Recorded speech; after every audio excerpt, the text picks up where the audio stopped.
So if you've watched any of the channel before, you've probably seen features on Aaron Gregory's DSM. Aaron Gregory has I'm not trying to compliment him, but it's a decently quick, kind of fastest automatic DSM in the world or whatever. It's not like a big deal.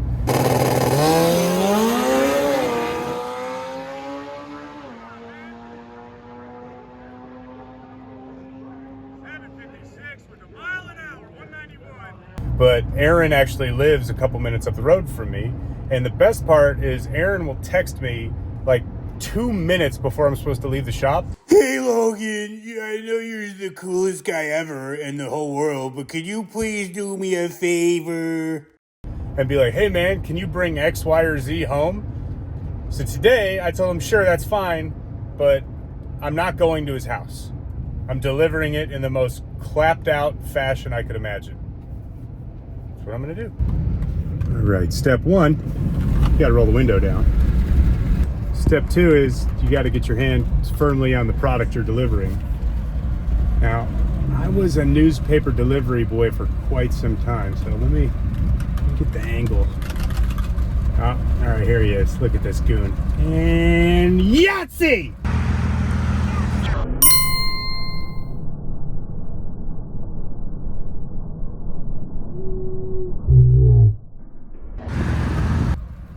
Oh, man! And I caught the light. Damn. How the f*** are you gonna call me and then I call you right back? I was digging through the car trying to find my AirPods because the dome light doesn't automatically come on with the door in this thing. Fun fact about these scales, I actually lost a bet and had to buy these scales for the shop, which is super lame, but now I borrow them whenever I want, so that's cool. These scale kits are actually pretty bossa nova. So these are the wired version. I think ProComp is the brand, if I remember correctly. Proform, my fault, Proform. I should know, I bought them, but obviously each scale is labeled right rear, right front, left front. I always pull the batteries out of this and I leave them separate in the case because these things, for whatever reason, have a tendency to just parasitic drain batteries. So if you do buy this kit, it's a really great kit to have, but pop the batteries out and put them to the side before you do anything. Well, after you do anything, rather. All right, so right rear, you can guess. That sucker goes on the right rear. Right front, guess where that one goes. Left rear, you guys are gonna have to walk with me. And left front. The other thing on this kit is all of the cords are color coded, so they have this heat shrink on them, and it's the color that's related directly to whatever color is on the scale.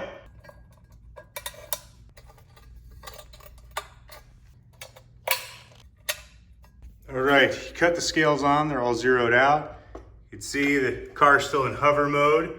I'll go ahead and I'll slowly lower it onto the scales and make sure the scales are squared up. We'll see what we have.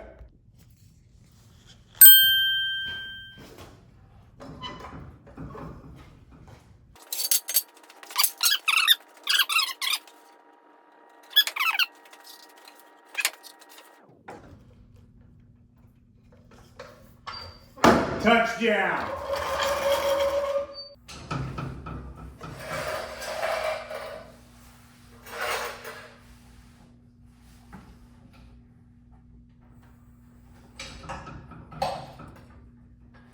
It's okay, I'm not crushed yet. Still have a little breathing room. Sorry to disappoint all the haters, aka Rye.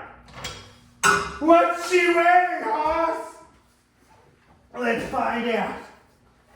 Okay, so in the interest of science, the hood's back on and the deck lid's back on. But again, nothing else. There's no interior, there's no nothing, all right? So we're completely gutted. We don't have a dash, we don't have a radiator, we don't have an intercooler, turbo, engine, trans, blah, blah, blah. So this isn't a good example, either, but I needed content for a video. So this is what you animals get. What's it weigh? If only I could make it weigh that much with everything in it. Gosh.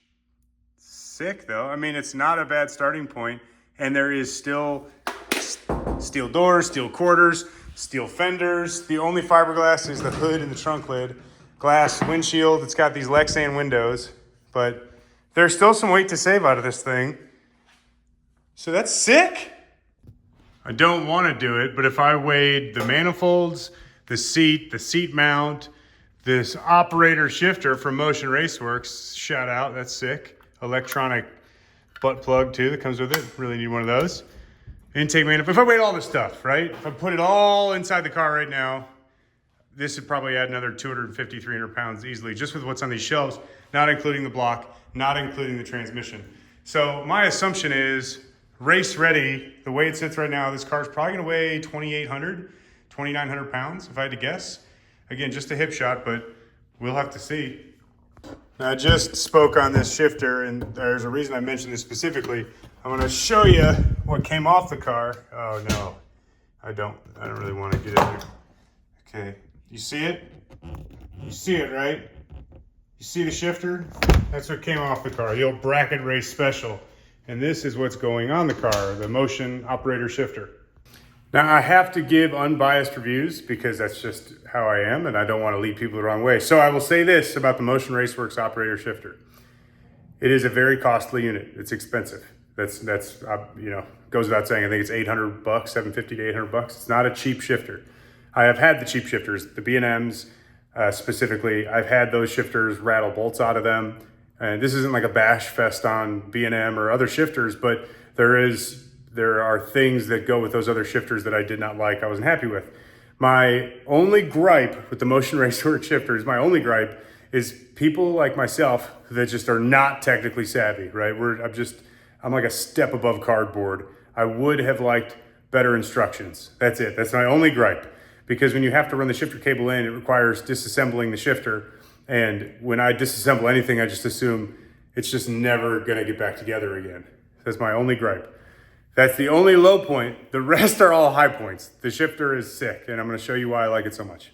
So on a normal reverse manual valve body shifter, just a manual shifted automatic shifter rather, you're gonna have a reverse lockout that usually has like a little dingle sticking out the side. I have to get this stupid other shifter out. Hold on. It's actually a good thing I got it out. It's a better representation of quality and versus like bracket race, get it done. So on a standard shifter, I'm used to this reverse lockout tab, right? So you're in the car and you want to get in reverse, you got to double hand it sometimes. It's just a pain in the butt, and that's something that annoys me. The other thing on this is you have your electronic shift solenoid, that's cool, but this whole assembly, I don't want to weigh it out, but it's considerably heavier than this. I should get a scale. That would be a good video. This is a bad video, just deal with it. But I went from this to that because I wanted to save weight and I wanted it to be an all-in-one unit, and I didn't want to deal with all the dingles that come with B&M. And I've had like these snap rings pop off before, and the RX-7, I literally had one of these pop off while I was making a pass. So I wanted to do away with the snap ring style stuff. Not a bad shifter, it gets the job done. I win 7s on one of these. So just stay. Also, the other thing about the shifter, the wire's hanging out the back. The reason I like this is you have your neutral safety stuff already wired in. Not wired in, but different positions for neutral safety and reverse lights, things like that. That's all these micro switches. You can't see them, but there's micro switches in there that activate those different circuits. So you can wire that to your ECU, and then your electronic shift solenoid you can wire to a relay of your choosing, solid state relay, preferably, to get that sucker to shift a 1-2. Buckle my shoe. So if you're looking for a quality shifter and you want to spend a little bit of cash on something that's going to last, operator shifter is a good option. The other Motion product that I am going to be using on this car, again, go back to the last video. This is not a sales plug or a gimmick. There's no discount coupon code for Motion Raceworks. This is just products that I needed to fill a void. They have them on the shelf. They work great for my application. So don't think this is a sales pitch. But let me show you what else we got. So these are the Motion Raceworks. They're Burndown tube adapters, okay? So this takes the place of this. See that grommet on the valve cover? There's not one on this one. But that grommet used to be for positive crankcase ventilation. This is, you cut out the valve cover. It's a bolt-through design with an O-ring, so it's serviceable. And it's got these quick release fittings that are made specifically for this unit. And the reason this is cool is if you are trying to hook up a vacuum to the top end of your engine in between rounds, this is a quick release. You can pull it out, get the condensation out of the motor, and roll on. I'll show you how this thing comes apart. All right, so we have the Motion Raceworks Burndown adapters right here. This one is assembled. I also threw a 12AN straight fitting on it just to give you the idea how it would look. Obviously imagine that there's a 12AN hose that goes to the back of a catch can, and that's bolted to the valve cover. How it works, how it actually operates. I'll take this fitting off this side so you can see. All right, so they come with a fitting and they come with the actual Burndown adapter, or whatever you want to call it, PCV adapter, but I think they're called Burndown adapters on their website. So it's just double O-ring on the inside, and then this bar you can see is attached to another bar that has a little detent. I put a little bit of lube in there because it's a pretty tight interference fit. So all you got to do is press that detent, and then the fitting goes right in. Again, imagine that there's a hose hooked to this. So if I'm in the pits and I need to pull my valve covers off for any reason, detent in, fitting out, and you're good. Sick. That is all I had for you today. That being said, pay attention because next week we'll be flying to Maryland for Haltech World Cup Finals, import versus domestic. It is the biggest race of the year, in my opinion. I love going there. It's a killer time. Rye will be flying in as well while driving in, and we're going to bring you day-by-day coverage of the entire event. So stay tuned, take your pants off, maybe your jacket, take your pants off and jacket, whatever. We'll see you next week. Scout!